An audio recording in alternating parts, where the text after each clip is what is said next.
Paul George, it was announced today, is going to sign a massive contract extension. Just how massive is it? It is big. It is sizable. It is large.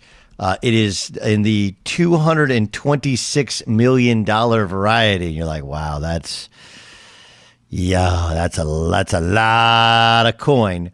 And I think it signifies, and what I tweeted out is the NBA is drunk, right? That's a very easy term to use. And the truth is, it's easy because it's true. The NBA is drunk. What happens when you're drunk? Right? What happens when you're drunk? Well, when you're drunk, you think things oftentimes are better or easier than they actually are. It takes you away from some of the reality. 5-year deal, $226 million. You do the math, right? It's 5 years, $100 million. It's $25 million a year. 5 years, $200 million. You're talking about an average, excuse me, 5 for 100 is $20 million a year. 5 for 200 is $40 million a year, right? So then you go, all right, so about $45 million a year average for 5 years. That's a supermax contract. Now, look, here's the problem with the max and the supermax contract, always has been, is the idea of if you don't pay it, somebody else will. And for the Clippers, this is a little bit of that, hey, look, we already, invested in you. We already moved mountains to get you and to get Kawhi Leonard. Let's move mountains. Let's make sure and keep you. There's a confirmation bias. Yes, we paid that much for you in terms of draft picks and assets to get you and to get Kawhi Leonard. Why wouldn't we complete the deal and consummate the deal with a supermax contract? This, by the way, is the true downfall of the Houston Rockets, right? What happened with the Houston Rockets? They made this massive trade with the Clippers, by the way, for Chris Paul. They traded most every one of their loose assets to get Chris Paul. And after 1 year, Chris Paul, was it working? Yeah, but he got hurt in the playoffs, and he's always kind of hurt in the playoffs. And because they had promised Chris Paul, hey, we trade for you, we're going to give you the max deal, they gave him the max deal, which then became an inhibitor towards doing anything else. And then when they wanted to trade Chris Paul, they could only trade for somebody who had that same salary. That's why they got the completely flawed Russell Westbrook, which, by the way, is probably precedent for what will happen if it doesn't work with Paul George in LA.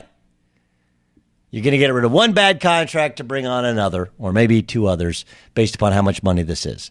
That's the way it works. No one ever says, hey, I'd love to take a bad contract, and here, let me give you a really good player that's underpaid for it. That just doesn't happen. It just doesn't. Or at least, not in my world, it doesn't. Maybe occasionally there's a team that can stretch it out and get amnesty, and that why they ultimately create that space, but not much. I think the big issue here, though, is that this is where I say the NBA is drunk. There is no, and I don't blame Paul George. And by the way, the Clippers apparently don't blame Paul George, right? Because anybody who would blame Paul George for the downfall of the Clippers last year in the playoffs, whether it's his mental health or his play or his ability to relate to teammates, his ability to relate to Doc Rivers. I mean, look, I don't agree with a lot of things that Kendrick Perkins tweets or says. I like him. I respect him. He was in the league a long time. He's a good enough dude. But I do think he nailed it in saying, this is the easy dollar paper trail for who got rid of, Doc Rivers. Who got rid of him? Who got rid of him? That one is very, very easy. It's clearly Paul George.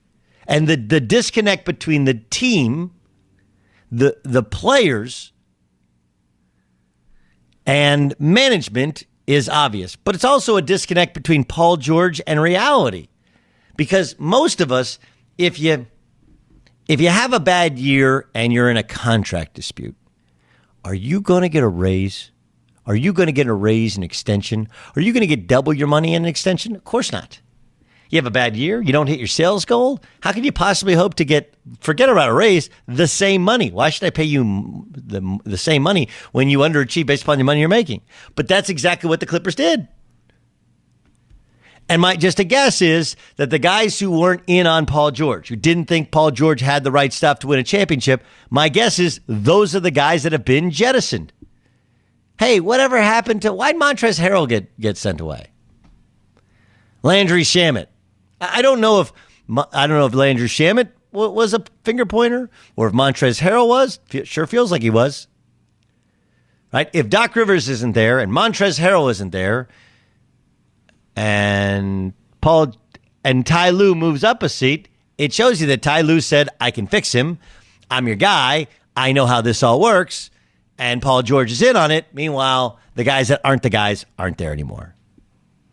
But this is, again, where the NBA is drunk. There's no reality to it. Because in reality, no second best player on a team that underachieves would ever get a Supermax contract. That doesn't make any sort of sense. But welcome to the NBA. Right? You're bidding against yourself. There literally is no one on earth that can give him a Supermax contract because you own his bird rights. Yet you're going to give him a Supermax contract even though, by all accounts, nobody believes he's the best player on that team? And he didn't have a good year, and he didn't earn the complete respect of his locker room or his coaching staff? That doesn't make any sense. And when things don't make any sense, the only thing you can say is, they're drunk. Don't worry about it. He'll sleep it off. But you wake up,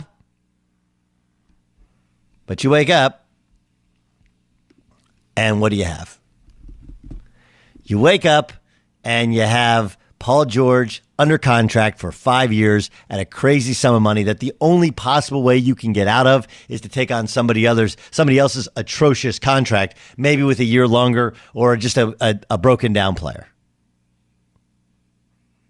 Of course it doesn't make sense. Of course it's not equitable. Of course they underachieved and he's as much to blame as anybody else. And yet they still gave him this ridiculous deal.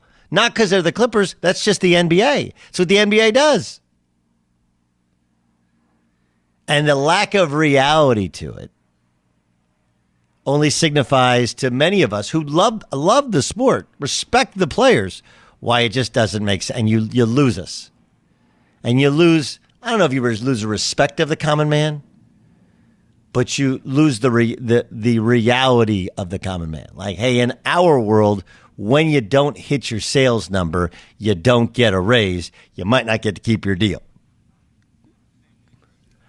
Right? This is the same league where every guy complains about their 2K rating. Every guy's a top 10 guy. Every guy's a franchise player. Everyone's opinion matters on social media, on areas of social justice. It's like, look, guys take themselves way too seriously and all think that they matter and all think that they're super special. And you know what? Based upon what they're being paid and the lack of consistency with you win, you get more money. Like that's how it should be. The NBA is drunk. It lacks reality, an understanding of how real business works.